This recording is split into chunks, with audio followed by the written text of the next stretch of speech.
नमस्कार दोस्तों, विकास study circle के यूट्यूब चैनल पर आप सभी का स्वागत है। दोस्तों, आज 25 जनवरी 2023 से संबंधित जो महत्वपूर्ण करंट अफेयर है उस पर हम लोग चर्चा करेंगे।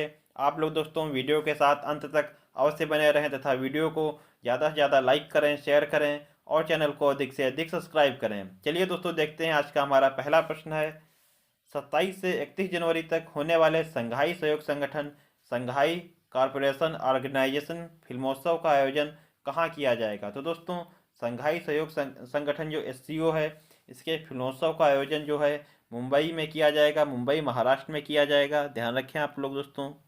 और किसके द्वारा किया जाएगा? तो सूचना और प्रसारण मंत्रालय द्वारा इसका आयोजन किया जाएगा।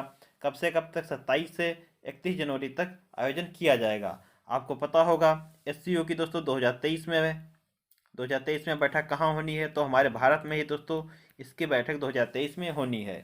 दोस्तों, इसकी बैठक 2023 में भारत में होगी।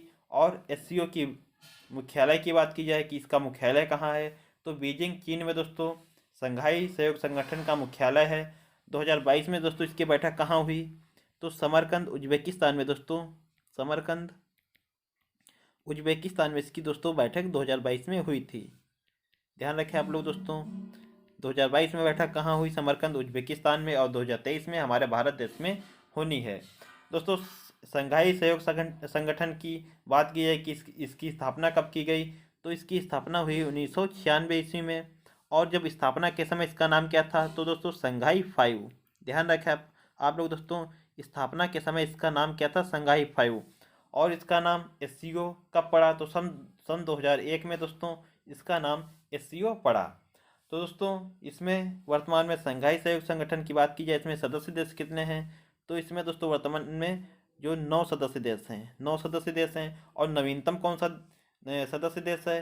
तो दोस्तों ईरान जो है यह इसका नवीनतम सदस्य देश है। ध्यान रखिएगा आप लोग दोस्तों। तो इसका दोस्तों जो संघाई सहयोग संगठन है, इसकी फिल्मोत्सव का आयोजन कहाँ किया जाएगा? मुंबई महाराष्ट्र में। इसमें से दोस्तों भारत की तरफ से 2 फिल्म जो है शामिल की गई। कौन कौन सी? पहली है दोस्तों गोदावरी। गोदावरी जो है मराठी फिल्म है। और दूसरी है द लास्ट फिल्म शो, यह गुजराती फिल्म है। तो दोस्तों ध्यान रखिएगा, भारत की तरफ से 2 फिल्म शामिल की गई, गोदावरी और द लास्ट फिल्म शो। आगे देखिएगा दोस्तों, अगला प्रश्न है,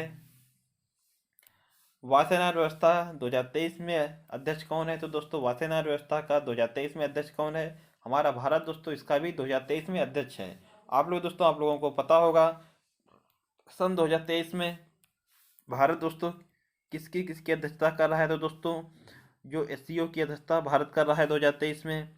और उसके अलावा दोस्तों G20 की अध्यक्षता भारत करेगा। इसके अलावा दोस्तों ये वासेनार जो समूह संगठन है, वासेनार व्यवस्था, इसका दोस्तों अध्यक्ष जो है भारत होगा। उसके अलावा दोस्तों बात की जाए तो क्रिकेट आईसीसी जो वनडे वर्ल्ड कप है, वनडे वर्ल्ड कप, इसका दोस्तों इसकी मेज़बानी जो है भारत कर रहा है। उसके अलावा दोस्तों जो हॉकी वर्ल्ड कप है, हॉकी वर्ल्ड कप, इसका इसका दोस्तों आयोजन भी भारत कर रहा है। तो दोस्तों ध्यान रखिएगा, एससीओ की बैठक 2023 में भारत कर रहा है। G20 की अध्यक्षता भारत करेगा 2023 में। वासेनार व्यवस्था जो है इसकी अध्यक्षता 2023 में भारत कर रहा है। आईसीसी वनडे जो वर्ल्ड कप होगा इसका आयोजन भारत कर रहा है। और हॉकी वर्ल्ड कप 2023, इसका दोस्तों आयोजन जो है भारत 2023 में कर रहा है। तो दोस्तों इनका आप लोग बहुत ध्यान रखें, आगे आने वाली परीक्षा में इनसे प्रश्न जरूर बनेगा। तो दोस्तों आगे देखिएगा, अगला प्रश्न है, पारिस्थितिकी यानी दोस्तों इकोलॉजी शब्द का सर्वप्रथम प्रयोग किसने किया? तो दोस्तों इकोलॉजी का सर्वप्रथम प्रयोग किया अर्नेस्ट हैकल ने। ध्यान रखिएगा दोस्तों, पारिस्थितिकी या इकोलॉजी शब्द का सर्वप्रथम प्रयोग किसने किया? तो अर्नेस्ट हैकल ने। बात की जाए कि पारिस्थितिकी तंत्र इकोसिस्टम का सर्वप्रथम प्रयोग किसने किया? तो एजी टांसले ने। ध्यान रखिएगा दोस्तों, इसमें आप लोग कंफ्यूज हो जाते हैं कि पारिस्थितिकी और पारिस्थितिकी तंत्र। तो दोस्तों जो पारिस्थितिकी है, इकोलॉजी, इसका दोस्तों सर्वप्रथम प्रयोग किया अर्नेस्ट हैकल ने। और इकोसिस्टम यानी पारिस्थितिकी तंत्र, इसका सर्वप्रथम प्रयोग किसने किया? एजी टांसले ने। आगे देखिएगा, अगला प्रश्न है, हाल ही में चीन द्वारा माब्या जांगपो नदी पर बांध बनाने की सैटेलाइट तस्वीरें सामने आई हैं। यह किस नदी की सहायक नदी है? तो दोस्तों चीन द्वारा जो माब्या यांगपो नदी है इस पर बांध बनाने की सैटेलाइट तस्वीरें सामने आई हैं। यह किस नदी की सहायक नदी है? तो दोस्तों जो माब्या यांगबो नदी है यह गंगा नदी की सहायक नदी है। और यह कहाँ स्थित है या फिर दोस्तों यह बांध जो है यह कहाँ बनाया जा रहा है चीन के द्वारा? तो दोस्तों जो भारत नेपाल और तिब्बत के ट्राई जंक्शन पर दोस्तों यह बांध निर्मित किया जा रहा है। तो ध्यान रखें आप लोग, जो ये माब्जा जांगपो नदी है यह किसकी सहायक नदी है? तो गंगा नदी की। आगे देखिएगा, अगला प्रश्न है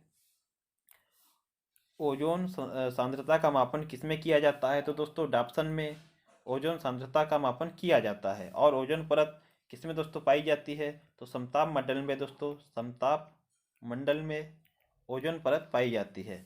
ओजोन का सूत्र क्या होता है? तो दोस्तों O3 ओजोन का सूत्र होता है, ध्यान रखिएगा आप लोग। आगे देखिएगा, अगला प्रश्न है स्पेसएक्स द्वारा किस उद्देश्य से स्टारलिंक उपग्रह प्रोजेक्ट को लॉन्च किया गया? तो दोस्तों जो स्टारलिंक उपग्रह प्रोजेक्ट है यह किसके द्वारा लॉन्च किया गया? स्पेसएक्स, ध्यान रखिएगा। और दोस्तों किस उद्देश्य से लॉन्च किया गया? तो हाई स्पीड इंटरनेट प्रदान करना। हाई स्पीड इंटरनेट के लिए दोस्तों स्टारलिंक उपग्रह प्रोजेक्ट को लॉन्च किया गया। किससे लॉन्च किया गया, किस रॉकेट से लॉन्च किया गया? तो फाल्कन 9 रॉकेट से दोस्तों कैलिफोर्निया यूएसए से लॉन्च किया गया। ध्यान रखिएगा किस कंपनी के द्वारा? तो स्पेसएक्स कंपनी के द्वारा। आगे देखिएगा दोस्तों, अगला प्रश्न है दानुरी मिशन किस देश का है? तो दोस्तों जो दानुरी मिशन है यह दक्षिण कोरिया का है। ध्यान रखिएगा दानुरी मिशन किस देश का है? दक्षिण कोरिया का। आपसे बात की जाए कि दोस्तों अगर पूछा जाए होम मिशन किस देश का है? होम मिशन, दोस्तों होम मिशन संयुक्त अरब अमीरात यूएई का है। और दानुरी मिशन किस देश का है? तो दक्षिण कोरिया का है। आगे देखिएगा, अगला प्रश्न है किस अनुच्छेद का संबंध पर्यावरण संरक्षण से है? तो अनुच्छेद 48 से इसका संबंध दोस्तों पर्यावरण संरक्षण से है। आगे देखिएगा, अगला प्रश्न है हाल ही में कहाँ दुनिया का सबसे लंबा कैलीग्राफिक म्यूरल का निर्माण किया गया है? तो दोस्तों जो कैलीग्राफिक म्यूरल ये क्या होता है? तो दीवार या भित्ति पर सुलेख का दोस्तों चित्रांकन जो है यह कैलीग्राफिक म्यूरल होता है। तो ध्यान रखिएगा दुनिया का सबसे लंबा कैलीग्राफिक म्यूरल का निर्माण कहाँ किया गया है? तो सऊदी अरब में। दोस्तों सऊदी अरब में आपको पता होगा जो मक्का है, मक्का के ग्रैंड मस्जिद में दोस्तों इस कैलीग्राफिक म्यूरल का निर्माण किया गया। इसकी लंबाई दोस्तों कितनी है? तो लंबाई 75 मीटर, ध्यान रखिएगा आप लोग। तो दुनिया के सबसे लंबे कैलीग्राफिक म्यूरल का निर्माण कहाँ किया गया? मक्का के ग्रैंड मस्जिद में, जो कहाँ स्थित है? तो सऊदी अरब में। आगे देखिएगा, अगला प्रश्न है डीएनए और आरएनए में कौन से नाइट्रोजनी क्षारक का अंतर पाया जाता है? तो दोस्तों डीएनए और आरएनए में कौन से नाइट्रोजनी क्षारक का अंतर पाया जाता है? तो डीएनए में दोस्तों आपको पता होगा एडेनिन पाया जाता है, ग्वानिन पाया जाता है, साइटोसिन और थाइमिन, ये 4 दोस्तों नाइट्रोजनी क्षारक पाए जाते हैं। जबकि आरएनए में दोस्तों एडेनिन तो पाया जाता है, ग्वानिन भी पाया जाता है, साइटोसिन भी पाया जाता है, लेकिन थाइमिन की जगह यूरेसिल पाया जाता है। तो दोस्तों ध्यान रखें डीएनए में और आरएनए में नाइट्रोजन क्षारक का अंतर पाया जाता है, किसका? थाइमिन की जगह यूरेसिल का अंतर पाया जाता है। ध्यान रखिएगा, काफ़ी इंपॉर्टेंट है, काफ़ी परीक्षाओं में पूछा जा चुका है। तो दोस्तों इसका आप लोग जरूर ध्यान रखें। आगे देखिएगा, अगला प्रश्न है दोस्तों वायुसेना द्वारा पूर्वोत्तर भारत में प्रलय अभ्यास का आयोजन करने की घोषणा की गई। वायुसेना का पूर्वी कमान का मुख्यालय कहाँ स्थित है? तो दोस्तों वायुसेना द्वारा, हमारी भारत की जो वायुसेना है इसके द्वारा पूर्वोत्तर भारत में प्रलय अभ्यास का आयोजन करने की घोषणा की गई। वायुसेना जो है उसकी पूर्वी कमान का मुख्यालय कहाँ स्थित है? तो शिलांग मेघालय में वायुसेना का पूर्वी कमान का मुख्यालय स्थित है, ध्यान रखिएगा। बात की जाए दोस्तों शिलांग मेघालय की, तो दोस्तों असम राइफल का मुख्यालय कहाँ है? शिलांग मेघालय में। और सवी स्मार्ट सिटी कहाँ स्थित है या सवी स्मार्ट सिटी कौन सी है? तो शिलांग मेघालय दोस्तों सवी स्मार्ट सिटी भी है। बात की जाए कि चेरी ब्लॉसम फेस्टिवल यह कहाँ आयोजित किया जाता है? तो शिलांग मेघालय में दोस्तों चेरी ब्लॉसम फेस्टिवल भी आयोजित किया जाता है। तो ध्यान रखिएगा, काफ़ी महत्वपूर्ण तीनों पॉइंट है कि असम राइफल का मुख्यालय कहाँ है, या सवी स्मार्ट सिटी कौन सी है, और चेरी ब्लॉसम फेस्टिवल कहाँ मनाया जाता है? तो तीनों का आंसर है हमारा शिलांग मेघालय। आगे देखिएगा, अगला प्रश्न है क्वाशीओरकर और मैरास्मस बीमारी जो है किसकी कमी से होती हैं? तो क्वाशीओरकर या मैरास्मस जो बीमारी है यह प्रोटीन की कमी से होती हैं। अगला प्रश्न है दोस्तों काफ़ी इंपॉर्टेंट है, ध्यान रखिएगा। आगामी परीक्षाओं में प्रश्न जरूर पूछा जाएगा आपसे कि 74वें गणतंत्र दिवस समारोह के मुख्य अतिथि कौन होंगे। तो दोस्तों पहली बात तो आप लोग यह जरूर ध्यान रखें कि 2023 में जो गणतंत्र दिवस समारोह मनाया जा रहा है यह किस क्रम का है या कौन सा दोस्तों है, तो 74वां है, ध्यान रखिएगा। और इस बार दोस्तों गणतंत्र दिवस के मुख्य अतिथि कौन होंगे, तो अब्देल फतेह अल सीसी दोस्तों यह मुख्य अतिथि होंगे, जो कि मिस्र के राष्ट्रपति हैं। ध्यान रखिएगा दोस्तों, मिस्र के राष्ट्रपति अब्देल फतेह अल सीसी इस बार गणतंत्र दिवस समारोह के मुख्य अतिथि होंगे। आगे देखिएगा, अगला पॉइंट है कि पहले गणतंत्र दिवस पर मुख्य अतिथि कौन थे। तो दोस्तों पहले पहले गणतंत्र दिवस पर मुख्य अतिथि थे सुकर्णो, जो कि इंडोनेशिया के राष्ट्रपति थे। ध्यान रखिएगा, पहले गणतंत्र दिवस पर मुख्य अतिथि कौन थे, सुकर्णो, जो इंडोनेशिया के राष्ट्रपति हैं। पहला गणतंत्र दिवस दोस्तों 26 जनवरी 1950। ध्यान रखिएगा आप लोग दोस्तों। आगे देखिएगा, अगला प्रश्न है राष्ट्रीय मतदाता दिवस 2023 की थीम क्या है। राष्ट्रीय मतदाता दिवस 2023 की थीम क्या है। तो दोस्तों 2023 की थीम है वोट जैसा कुछ नहीं, वोट जरूर डालेंगे हम। यह दोस्तों 2023 की थीम है, ध्यान रखिए आप लोग। क्या थीम है, वोट जैसा कुछ नहीं, वोट जरूर डालेंगे हम। यह दोस्तों 2023 की राष्ट्रीय मतदाता दिवस की थीम है। राष्ट्रीय मतदाता दिवस कब मनाया जाता है, तो 25 जनवरी को दोस्तों राष्ट्रीय मतदाता दिवस मनाया जाता है। और यह कब से मनाया जाता है, तो 2011 से दोस्तों यह मनाया जाता है। 25 जनवरी दोस्तों 1950 को निर्वाचन आयोग की स्थापना हुई थी, इसीलिए प्रत्येक वर्ष 25 जनवरी को राष्ट्रीय मतदाता दिवस मनाया जाता है। दोस्तों बात की जाए कि मतदान करने की आयु 21 वर्ष से घटाकर 18 वर्ष कब की गई, तो दोस्तों पहले जो है मतदान करने की आयु 21 वर्ष थी, लेकिन वर्तमान में मतदान की आयु 18 वर्ष है। तो दोस्तों यह कब की गई, तो 61वें संविधान संशोधन 1989 के द्वारा जो मतदान करने की आयु 21 वर्ष से घटाकर 18 वर्ष कर दी गई। और किसके काल में, तो दोस्तों उस समय प्रधानमंत्री थे राजीव गांधी जी, राजीव गांधी जी के समय में। ध्यान रखिएगा आप लोग। अगला प्रश्न है दोस्तों, राष्ट्रीय बालिका दिवस कब मनाया जाता है। तो दोस्तों राष्ट्रीय बालिका दिवस मनाया जाता है 24 जनवरी को। राष्ट्रीय बालिका दिवस निर्वाचन आयोग दोस्तों किस अनुच्छेद में है, तो अनुच्छेद 324 से 329 तक दोस्तों निर्वाचन आयोग का दोस्तों प्रबंध किया गया है। और भाग कौन सा है, तो भाग है 15। ध्यान रखिएगा, काफ़ी इंपॉर्टेंट है। निर्वाचन आयोग का अनुच्छेद कौन सा है, तो अनुच्छेद है 324 से 329 तक। और भाग कौन सा है, तो भाग है 15। पहले निर्वाचन आयुक्त कौन थे, तो दोस्तों पहले मुख्य निर्वाचन आयुक्त थे सुकुमार सेन। सुकुमार सेन दोस्तों पहले मुख्य निर्वाचन आयुक्त थे। और वर्तमान में दोस्तों मुख्य निर्वाचन आयुक्त कौन है, तो वर्तमान में मुख्य निर्वाचन आयुक्त हैं राजीव कुमार जी।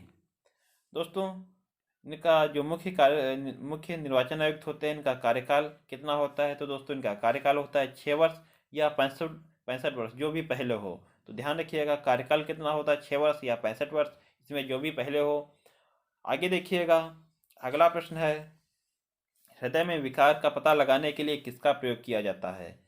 हृदय में विकार का पता लगाने के लिए किसका प्रयोग किया जाता है, तो दोस्तों जो ईसीजी है, इलेक्ट्रोकार्डियोग्राफ, इसका प्रयोग दोस्तों किया जाता है हृदय में विकार का पता लगाने के लिए। इंपॉर्टेंट है दोस्तों। आपसे बात की जाए, यह हृदय में दोस्तों विकार को पता लगाने के लिए ईसीजी का प्रयोग किया जाता है। और अगर बात की जाए मस्तिष्क में दोस्तों मस्तिष्क में विकार का पता लगाने के लिए कौन सी जांच होती है, तो ईईजी होती है दोस्तों।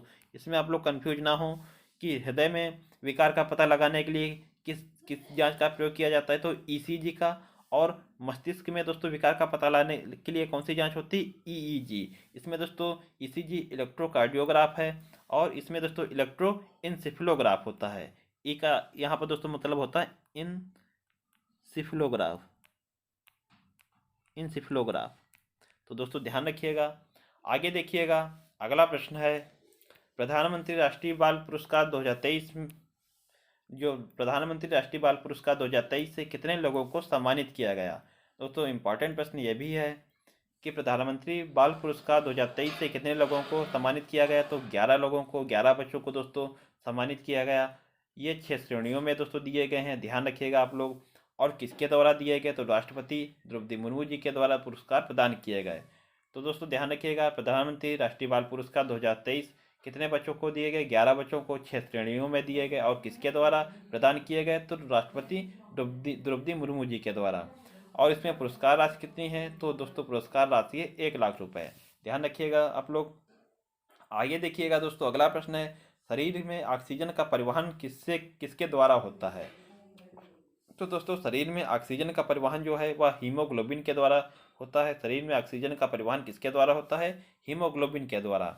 आगे देखिएगा, अगला प्रश्न है, प्रकाशीय तंतु जो ऑप्टिकल फाइबर होता है किस सिद्धांत पर कार्य करता है? तो दोस्तों जो प्रकाशीय तंतु या ऑप्टिकल फाइबर है यह पूर्ण आंतरिक परावर्तन इस पर दोस्तों कार्य करता है। टोटल TIR दोस्तों, टोटल इंटरनल रिफ्लेक्शन। तो दोस्तों पूर्ण आंतरिक परावर्तन, टोटल इंटरनल रिफ्लेक्शन पर दोस्तों कार्य करता है।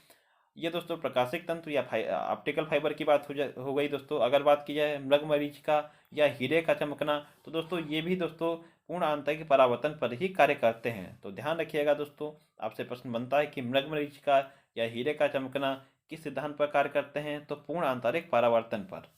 आगे देखिएगा दोस्तों, अगला प्रश्न है, केंद्र सरकार द्वारा कुश्ती महासंघ का कामकाज देखने के लिए किसकी अध्यक्षता में ओवरसाइट समिति का गठन किया गया? तो दोस्तों जो केंद्र सरकार द्वारा कुश्ती महासंघ का कामकाज देखने के लिए किसकी अध्यक्षता में ओवरसाइट समिति का गठन किया गया? तो दोस्तों जो समिति गठित की गई है इसकी अध्यक्ष है मैरीकॉम जी। आपको पता होगा मैरीकॉम जी ये दोस्तों बॉक्सिंग की खिलाड़ी हैं और किस राज्य की निवासी हैं या किस राज्य में रहती हैं? तो मणिपुर की दोस्तों निवासी हैं, ध्यान रखिएगा।